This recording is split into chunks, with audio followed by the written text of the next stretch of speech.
मस्तिष्क, ब्रेन, तंत्रिका तंत्र, नर्वस सिस्टम। जैसे कि हमने देखा था मस्तिष्क। मस्तिष्क का अध्ययन किस में होता है? तंत्रिका विज्ञान में। और मानव मस्तिष्क का निर्माण कहाँ पर होता है? मानव मस्तिष्क का निर्माण भ्रूण के बाह्य अधिचरम, जिसे हम इंग्लिश में एक्टोड्रम बोलते हैं, यहाँ से होता है। तो मानव मस्तिष्क का निर्माण होता है भ्रूण के बाह्य अधिचरम से। तो भ्रूण क्या होता है, ये हमने स्केलेटन सिस्टम में जाना था। जब बच्चा माँ के गर्भ में रहता है तो उनको 3 लेयरों से गुजरना पड़ता है। तो एक बाह्य अधिचरम होती है ना, उससे मानव मस्तिष्क का निर्माण होता है। इसके बाद हम देखा था कि मस्तिष्क में न्यूरॉन की संख्या कितनी होती है। तो मानव मस्तिष्क में न्यूरॉन की संख्या लगभग 100 बिलियन होती है। और ये क्या है, आपको अलग अलग बुक में अलग अलग देखने को मिल सकता है। और जिसमें हम बात करें न्यूरॉन की तो 100 बिलियन होते हैं। और जिनमें सक्रिय कितने होते हैं, तो जिनमें से मात्र 15%, या हम बोल सकते हैं 15 बिलियन न्यूरॉन सक्रिय होते हैं। और ये कब होते हैं, तो ये सबसे ज़्यादा ये न्यूरॉन है ना, जो 0 से 5 साल के बीच में सबसे ज़्यादा सक्रिय होते हैं। और इसके बाद में भी होते हैं, बट जैसे कि हम 5 साल से 15 साल तक ये न्यूरॉन सक्रिय होते हैं, बट मतलब कम स्पीड में होते हैं। और 15 साल के बाद में न्यूरॉन की ग्रोथ रुक जाती है। फिर इसके बाद हमने देखा था मानव मस्तिष्क को दुनिया की सबसे कठोर संरचना कहा जाता है। और फिर उसके बाद हम देखा था मस्तिष्क का वजन। तो मानव मस्तिष्क में मतलब पुरुषों की बात करें हम, तो पुरुषों में मस्तिष्क का वजन होता है 1350 से 1400 ग्राम। और महिलाओं की बात करें तो महिलाओं में 1200 ग्राम से 1250 ग्राम। तो पुरुषों की अपेक्षा महिलाओं के मस्तिष्क का भार कम होता है। और हम बच्चों के मस्तिष्क का भार की बात करें तो बच्चों में मस्तिष्क का भार होता है 350 से 400 ग्राम। चलो अब आगे देखते हैं। फिर इसके बाद हम देखा था मानव मस्तिष्क में तंत्रिका कोशिका। मानव मस्तिष्क में, चलो इसको मान लेते हैं, मानव मस्तिष्क में तंत्रिका कोशिका है ना। तो मानव मस्तिष्क तंत्रिका कोशिका का एकमात्र हिस्सा है। क्योंकि मस्तिष्क आपने देखा था मस्तिष्क है जो सूचना को देता है, लेकिन हमारे शरीर में और सब कार्य किसके द्वारा होते हैं? तंत्रिका कोशिकाओं के द्वारा। फिर यहाँ से हम देखते हैं सेंट्रोसोम। तो सेंट्रोसोम इसका कार्य होता है कोशिका विभाजन करना। फिर इसके बाद हम देखते हैं मानव मस्तिष्क में कोशिका विभाजन, कोशिका का पुनर्निर्माण नहीं होता है। क्योंकि मानव मस्तिष्क में कोशिका विभाजन या कोशिका का पुनर्निर्माण नहीं होता है, क्योंकि मस्तिष्क में न्यूरॉन होते हैं। और न्यूरॉन है ना, उसमें सेंट्रोसोम नहीं पाया जाता है। ये सेंट्रोसोम ग्लियल सेल है ना, उनमें पाया जाता है, जिनको हम आगे देखेंगे। तो मानव मस्तिष्क में कोशिका विभाजन या कोशिका का पुनर्निर्माण नहीं होता। इसलिए अगर मस्तिष्क में चोट लग जाए तो वो पुनः ठीक नहीं होती है, क्योंकि हमारे मस्तिष्क में सेंट्रोसोम नहीं पाया जाता है। इस वजह से ब्रेन में कोशिकाओं का विभाजन नहीं होता है। इसलिए दोस्तों आप जानते हो कि बाइक चलाते हुए हेलमेट ज़रूर लगाना चाहिए, क्योंकि अगर सिर में अगर गहरी चोट लग जाए तो हमारे मस्तिष्क में चोट लगने पर वो कभी ठीक नहीं होगी। वैसे हम आगे देखेंगे हमारे मस्तिष्क में चोट लगने के, उस मस्तिष्क को चोट से बचाने के लिए हमारी कपाल है, उसके बाद में मेनिंजेस झिल्ली आएंगी, उनके बारे में हम आगे देखेंगे। तो चलिए इसके बाद में हम आगे बात करते हैं। मस्तिष्क का 90% भाग तो न्यूरॉन कोशिकाओं का होता है और 10% इसमें ग्लियल सेल पाए जाते हैं। तो हम यहाँ से देखते हैं मस्तिष्क का 90% भाग न्यूरॉन कोशिकाओं, तंत्रिका कोशिकाओं का बना होता है, जिसमें सेंट्रोसोम नहीं होता है और कोशिका विभाजन भी नहीं होता है इसमें। और लेकिन 10% ब्रेन का भाग न्यूरॉन ग्लियल सेल का बना होता है, और इसमें 10% न्यूरॉन ग्लियल सेल में सेंट्रोसोम पाए जाते हैं, जिसकी वजह से कोशिकाओं विभाजन हो जाती है। तो हमने यहाँ से जाना था कि हमारे मस्तिष्क है जिसमें क्या है, न्यूरॉन है। न्यूरॉन में मतलब उसमें तो क्या है कि वो ग्लियल सेल नहीं पाए जाते, तो वहाँ पर कोशिका विभाजन नहीं होगा। बट 10% हमारे ब्रेन का भाग है जो उसमें, इसमें क्या है, ग्लियल सेल पाए जाते हैं, तो इनमें कोशिका विभाजन होता है। फिर इसके बाद में हम देखते हैं, और जब ये कोशिका विभाजन ज़्यादा कर दे तो ब्रेन कैंसर कहते हैं। क्योंकि हम जानते हैं कि जब हमारे शरीर में कोशिका विभाजन अगर ज़्यादा हो जाएगी तो उसको हम कैंसर बोलते हैं। ज़्यादा कोशिका विभाजन होने पर वो कैंसर का रूप ले लेती है। 1 मिनट। हाँ, और जब ये कोशिका विभाजन ज़्यादा कर दे तो उसे ब्रेन कैंसर बोलते हैं। लेकिन ब्रेन कैंसर में फर्स्ट स्टेज को कहते हैं। वह हमारा ब्रेन इतना नाजुक होता है कि ट्यूमर में ही मनुष्य की मृत्यु हो जाती है। तो दोस्तों यहाँ से मैं आपको बताना चाहूँगा, मानव ब्रेन ये बहुत कोमल अंग है मानव का। तो इसमें क्या है कि 90% भाग में तो मतलब कोशिका विभाजन नहीं होता है, बट 10% हिस्सा में ग्लियल सेल पाए जाते हैं। वहाँ पर कोशिका अगर विभाजन हो जाए, तो कोशिका विभाजन हो जाए ना, तो उसको हम ट्यूमर बोलते हैं। मतलब वो बाद में कैंसर बनेगा, वैसे तो कोशिका विभाजन ज़्यादा होगी तो कैंसर बनेगा, लेकिन हम ब्रेन की बात करें तो हमारे ब्रेन में फर्स्ट स्टेज होता है ना, उसमें क्या है, आदमी की वो मृत्यु हो जाती है और उसको हम ट्यूमर बोलते हैं।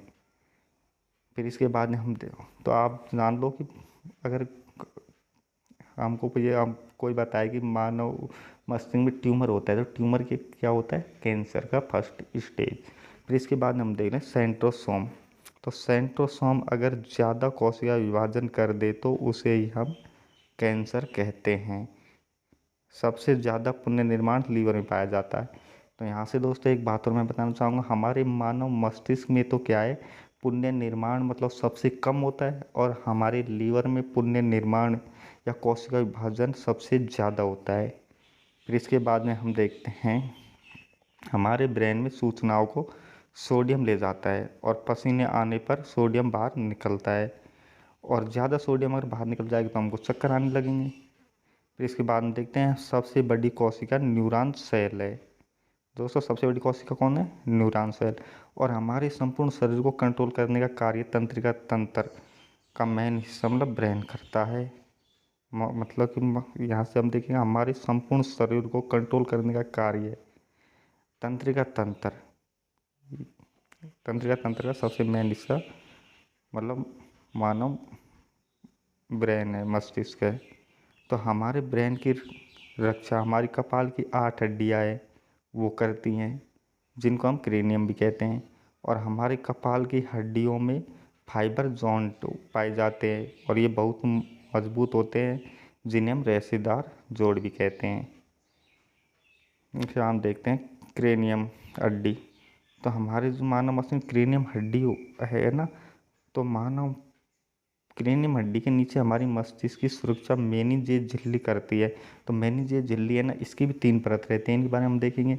अगर हमारे सिर में चोट लग जाने पर क्रेनियम हड्डी से अगर हमारी वो चोट है ना वो नीचे आ जाए, तो वो क्या मेनिंजेस झिल्ली पे वो लग जाएगी, और जब मेनिंजेस झिल्ली पर अगर चोट लग जाएगी ना, तो मेनिंजाइटिस नामक बीमारी हो जाएगी। फिर इस बार हम देखें मेनिंजेज, कोमल मस्तिष्क को बाहरी आघातों तथा दबाव से बचाती है।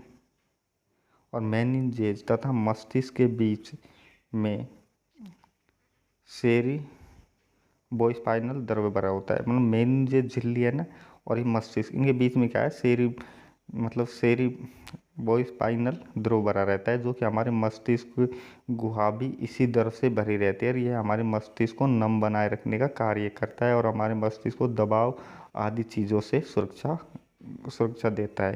तो इसके बाद हम देखें, मानव मस्तिष्क के चारों ओर मेनिंजेज का आवरण पाया जाता है। तो हमारे मस्तिष्क, इसके चारों तरफ क्या है, मेनिंजेज का आवरण पाया जाता है। जैसे कि हमने यहाँ पर बताया था मेनिंजेज आवरण, तो मेनिंजेज मतलब कि यहाँ से हम देखते हैं, ये तो हमारे कपाल की 8 हड्डियाँ हैं, और इसके बाद में हमारे सिर में मेनिंजेस की झिल्ली आएंगी। तो इनकी भी क्या है, 3 परत है। तो इसमें क्या है, बाहरी परत हमारे ऊपर की तरफ कपाल के पास जो परत रहती है ना, उसको बोलते हैं ड्यूरामेटर। और उसके बाद में एक मध्य में रहती है एक परत, उसको बोलते हैं हम आर्केनाइड। और उसके बाद में हमारे सबसे नीचे जो परत रहती है हमारे मस्तिष्क के पास, उसको बोलते हैं पायोमेटर। इसके बाद हम देखा था, मानव मस्तिष्क में जल की मात्रा की बात की तो 80 से 85%, और शरीर में जल की बात की तो हमारे मानव शरीर में 60% जल पाया जाता है। और हमारे ब्लड की बात की तो हम मानव ब्लड में 79% जल पाया जाता है, और फेफड़ों में 80% जल पाया जाता है। फिर इसके बाद हमने बात की थी, मानव मस्तिष्क को हमने 3 भागों में बांटा था। एक तो अग्र मस्तिष्क, जो कि हमारे आगे वाला हिस्सा है, और एक है मध्य मस्तिष्क। तो यहाँ से मैं एक बात बताना चाहूँगा, अग्र मस्तिष्क है ना, ये मानव मस्तिष्क में मतलब सबसे बड़ा भाग है। और एक मध्य मस्तिष्क, और एक पश्चिम मस्तिष्क। और पश्चिम मस्तिष्क है ना, ये मानव मस्तिष्क का सबसे छोटा भाग है, और ये हमारे पीछे की तरफ थोड़ी नीचे की साइड पाया जाता है। तो सबसे पहले हम अग्र मस्तिष्क की बात करते हैं। तो अग्र मस्तिष्क में क्या है कि मतलब इसको हम 3 भागों में बांटेंगे। तो इसमें क्या, सबसे पहले हम सेरिब्रम इसको पढ़ते हैं। तो सेरिब्रम, तो इसका काम क्या है, तो मानव मस्तिष्क का 66% भाग, तो मतलब ये सेरिब्रम है ना, इसका है।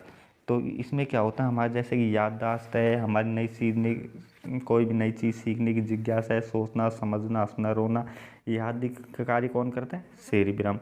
इसके बाद हम देखें थैलेमस। तो थैलेमस का कार्य क्या रहता है, तो थैलेमस है ना, ये एक तो हमारी बाहरी वातावरण का आभास कराता है, जैसे कि हमारे सर्दी, गर्मी और दर्द आदि। और जैसे कि इसमें मतलब जैसे हम यहाँ से एक बात और कर सकते हैं, जैसे कि थैलेमस है, तो ये क्या है कि अगर कोई इंसान अगर ज़्यादा ड्रिंक कर ले तो उसको हम जानते हैं कि मतलब उसको ना तो सर्दी लगती है ना दर्द होता है। तो उसमें क्या है, उस टाइम क्या होता है, जब ड्रिंक करता है तो उसके बाद में थैलेमस कार्य करना बंद कर देता है, जिसकी वजह से इंसान को शराब पीने के बाद में सर्दी, गर्मी और दर्द का वो एहसास नहीं होता है। तो यहाँ से हम लिख सकते हैं अधिक शराब पीने पर मस्तिष्क में थैलेमस कार्य नहीं करता है। और जैसे कि यहाँ से अगर मैं आपको एक और बात बताना चाहूँगा कि इससे पहले क्या है, जब आदमी ड्रिंक करता है ना, तो इससे पहले सेरिबेलम है ना, वो सबसे पहले मतलब आदमी जब शराब पीता है तो सबसे पहले प्रभाव किस पे पड़ेगा, सेरिबेलम में।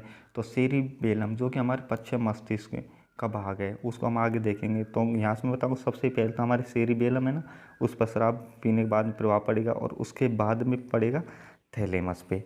और हाँ दोस्तों, जैसे कि मैं आपको एक बात बताना चाहूँगा, जैसे कि हमने यहाँ पर पढ़ा सेरिब्रम, तो हमारे मतलब कि सेरी, ये इससे मिलते जुलते हमको 3 वर्ड मिलेंगे, एक तो सेरिब्रम और एक सेरिब्रल और एक सेरिबेलम।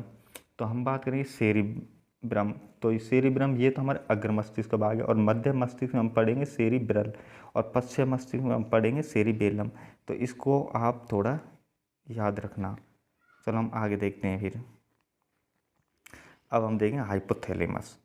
तो हाइपोथैलेमस ये मानव शरीर के अंदर के तापमान पर नियंत्रण रखता है, जैसे गुस्सा, प्रेम, पसीना, भूख, प्यास, मतलब सब पर कौन नियंत्रण रखता है, हाइपोथैलेमस। इसके बाद हम देखते हैं हमारे ये क्या है, डाइन से फैलाना, ये भी हमारे अग्र मस्तिष्क का एक भाग है। तो इसमें क्या है कि एक तो पीयूष ग्रंथि रहती है और एक पीनियल ग्रंथि। तो पीयूष ग्रंथि, इसको तो हम क्या है, मास्टर ग्रंथि बोलते हैं, क्योंकि ये क्या है, मानव मस्तिष्क को कंट्रोल करता है। तो मानव मस्तिष्क को कंट्रोल करने का कार्य कौन करता है, पीयूष ग्रंथि। और एक पीनियल ग्रंथि पाई जाती है जो कि जैविक घड़ी है। जैसे हम कोई भी कार्य करते हैं, जैसे हम नाइट में सोते हैं तो उसके बाद में हम सोचते हैं हमको इतने बजे कहीं पर जाना है, कुछ कार्य है, तो हमें नींद खुल जाती है, जिसकी वजह क्या है, पीनियल ग्रंथि। फिर इसके बाद में हमने अग्र मस्तिष्क पढ़ लिया, अब हम देखेंगे मध्य मस्तिष्क। तो मध्य मस्तिष्क, तो ये भाग हमारे मस्तिष्क के मध्य में है। तो इसको भी हम क्या है, 2 भागों में बांटेंगे। तो एक तो क्या है, कारपोरा, और दूसरा है सेरिब्रल। तो मैंने आपको देखो पहले भी मैंने एक बात बताई थी, चलो हम सबसे पहले तो कारपोरा के बारे में देख लेते हैं। ये देखने या सुनने का कार्य करता है, इससे जानकारी नहीं है। फिर हमने देखा है सेरिब्रल, तो हमने पहले तो क्या देखा था, सेरिब्रम। तो सेरिब्रम तो हमारे अग्र मस्तिष्क में पाया जाता है ना, जो कि हमारे मतलब अंदर के तापमान को नियंत्रण रखता है, और हमारे फीलिंग है ना, इन पर वो इनको नियंत्रण रखना है, सेरिब्रम। और अब हम पढ़ रहे हैं सेरिब्रल। तो सेरिब्रल को पेंडल भी बोलते हैं। तो ये ब्रेन के स्पाइनल कॉर्ड के बीच में आपसी संबंध बनाए रखती है। फिर हम आते हैं पश्चिम मस्तिष्क में। तो पश्चिम मस्तिष्क ये हमारे मस्तिष्क के पीछे वाला भाग और सबसे छोटा भाग है। पश्चिम मस्तिष्क ये हमारे सबसे छोटा भाग है, हमारे पीछे वाला भाग, और हमारे मस्तिष्क का सबसे छोटा भाग है। तो इसमें भी आ गया एक सेरिबेलम। तो जैसे हमने देखा था कि अगर मस्तिष्क, उसमें तो हमने पढ़ा था सेरिब्रम, और मध्य मस्तिष्क उसमें हमने पढ़ा था सेरिब्रल, और अब आ गया पश्चिम मस्तिष्क। तो इसमें क्या है, सेरिबेलम। तो मैं आपको वापस बता देता हूँ इसको बारे में कि हमारे अग्र मस्तिष्क में तो सेरिब्रम पाया जाता है, और जिसका अगर कार्य बताया था तो मतलब सेरिब्रल, सॉरी सेरिब्रम का कार्य थे कि नई चीज़ सीखने की जिज्ञासा, सोचना, समझना, रोना, हंसना, सीखना आदि। और उसके बाद उन्होंने मध्य मस्तिष्क में पढ़ा था तो उसमें मध्य मस्तिष्क में हमने देखा था सेरिब्रल।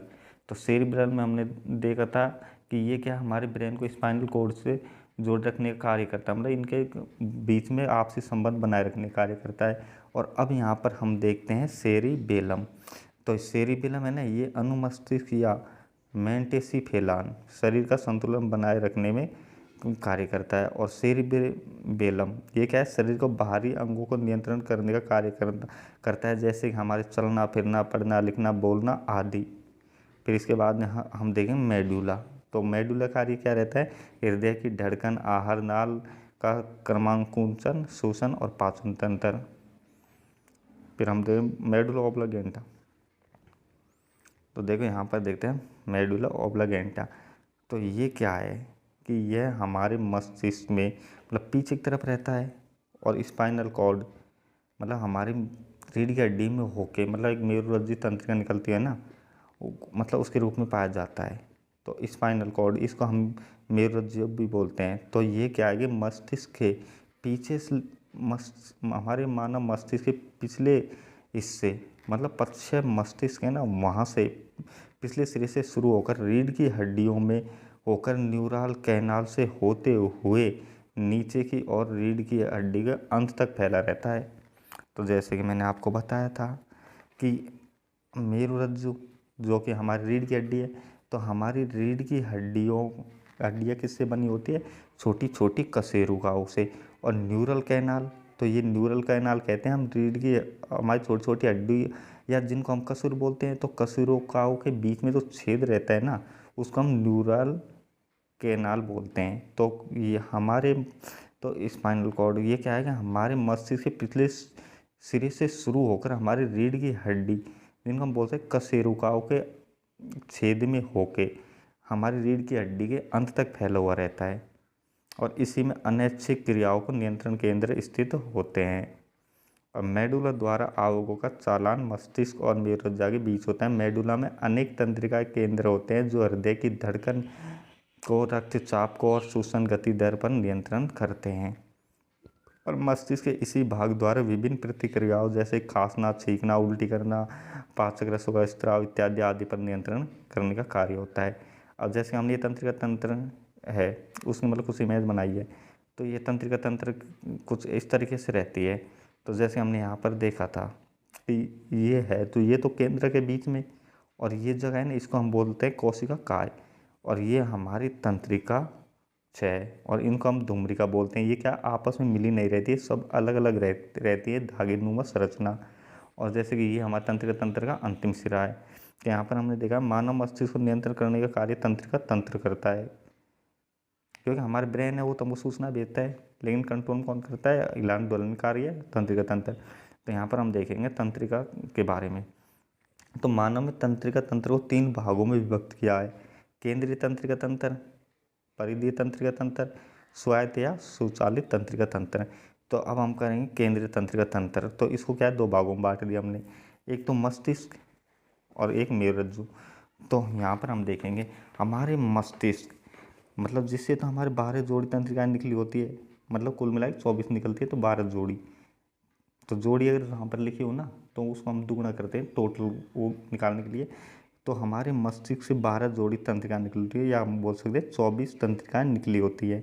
और हम बात करें मेरुरज्जु, इससे क्या हो कि 31 जोड़ी तंत्रिकाएं निकली होती है, मतलब कुल 62 तंत्रिकाएं निकली होती है। तो इसके बारे में तो हमने केंद्र तंत्रिका तंत्र के बारे में तो ये देख लिया। फिर अब देखेंगे हम परिधीय तंत्रिका तंत्र के बारे में। तो मानव मस्तिष्क से निकलने वाली 12 जोड़ी तंत्रिकाएं है ना, और मेरुरज्जु से निकलने वाली 31 जोड़ी तंत्रिकाओं के समूह को तो हम परिधीय तंत्रिका कहते हैं। तो हमने देख लिया कि परितंत्रिका किस कहते हैं, कि मानव मस्तिष्क में तो हम पहले देखा था कि 12 जोड़ी तंत्रिका निकलती है, और मेरुरज्जु से 31 जोड़ी निकलती है, और ये दोनों तंत्रिकाओं के समूह को क्या बोलते हैं हम, परिधीय तंत्रिका तंत्र कहते हैं। फिर इसके बाद हम देखते हैं स्वायत्त या स्वचालित तंत्रिका तंत्र।